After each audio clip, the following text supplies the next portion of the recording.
Good afternoon. My name is Levi Morris Black, Sr. My great-grandson standing up taking my pictures right now. I was often commonly referred to as L.M. Black, or as some people knew me as, I was a tall Willow from Reading Township. History states that I was, at one time when I was in the Civil War service, I was 6 foot 8.5 inches tall, so I think that's the only reason I got this job here. I was born in 1842 in Henry County, Indiana. I was one of 11 children of John and Anna Black. I married my first wife, and I'll get to the other ones later, but my first wife was Sarah Clow. I married her in 1864. To this marriage, we had 2 children, Enoch and Harley. As I stated a little bit earlier, and you can see down there in front, down there in the bottom of the table, I served in the Civil War, served 2 tours. The first one for probably close to a year, and the second one briefly, but I served 2 tours in the Civil War. At the time of the census in 1870, I was still living in Indiana. Shortly thereafter, our family, we moved to Mahaska County, Iowa, where Sarah had an aunt and uncle that were living, and we stayed there with them. And shortly thereafter, ourselves and the Burketts, Sarah's aunt and uncle, we moved to Sioux County. I homesteaded a piece of ground in Sioux County, which was in Buncombe Township, which is now Washington Township, on a place a mile west and a couple miles south. I believe a Hulshof lives there now. As a matter of fact, I'm quite sure a Hulshof lives there now. My wife Sarah died in 1873, and she is now buried at the Union Hill Cemetery, which is from the place that I homesteaded a mile and a half south there. She is on the Burkett marker on the south side of it, way on the south side of the cemetery. Her name is listed.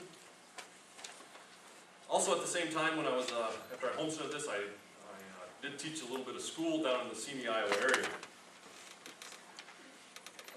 Shifting gears a little bit, in 1872, before Sarah passed away, Reading Township was organized. We still had no Washington. Washington was still part of Buncombe Township. But in October of 1873, I was elected county auditor.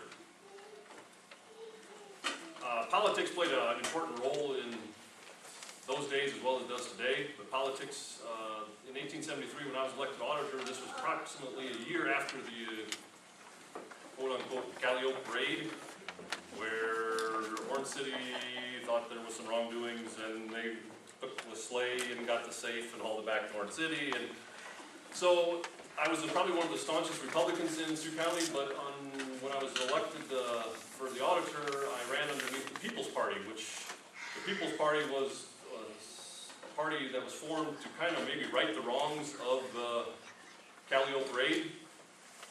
But I didn't stay People's Party. I returned Republican, and I stayed Republican. After Sarah had passed away, the boys, Enoch and Harley, moved back to Indiana to live with relatives and for schooling. When I was auditor in Orange City, I moved to Orange City, built a house in Orange City. And on a trip to Minneapolis in 1874, I met a woman and returned married to my second wife, Arfinda Adelia Coon, to which we had 3 children, 2 daughters, Olive and Fannie, and 1 son, Levi Morris Black, Jr. After my term as auditor, I stayed in Orange City for a while. I was a real estate agent, I was a tax-paying agent, I did a little school of teaching there, a few different things.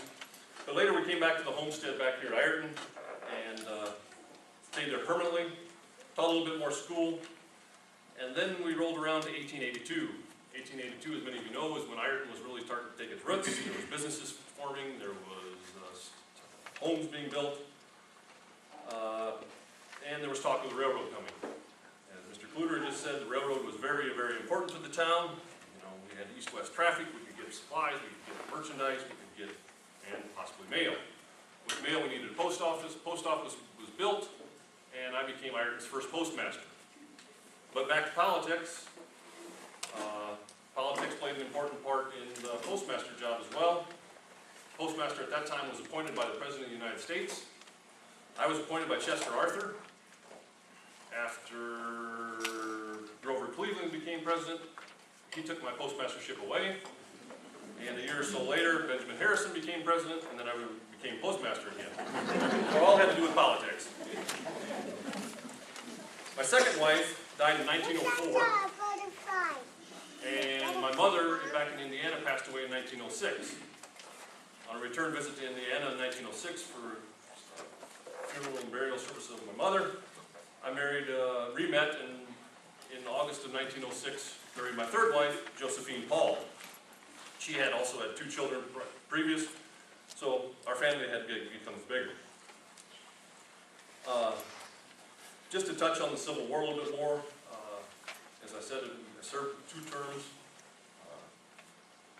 But the more important was, to me, was coming back to Ireton here.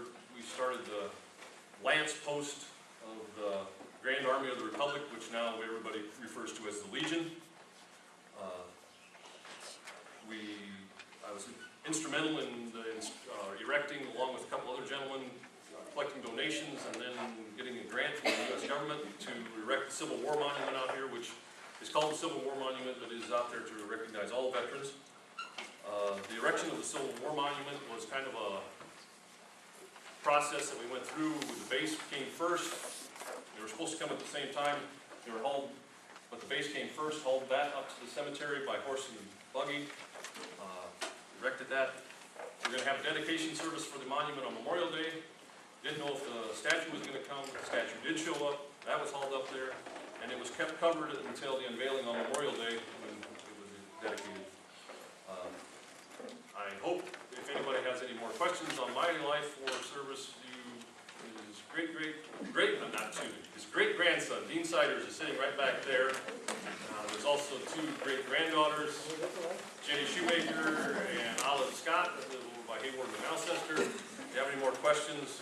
And by the way, Dean just brought in my obituary from the 1924 Ireton Ledger. So if anybody wants to read my obituary, it's in the paper over here. Thank you.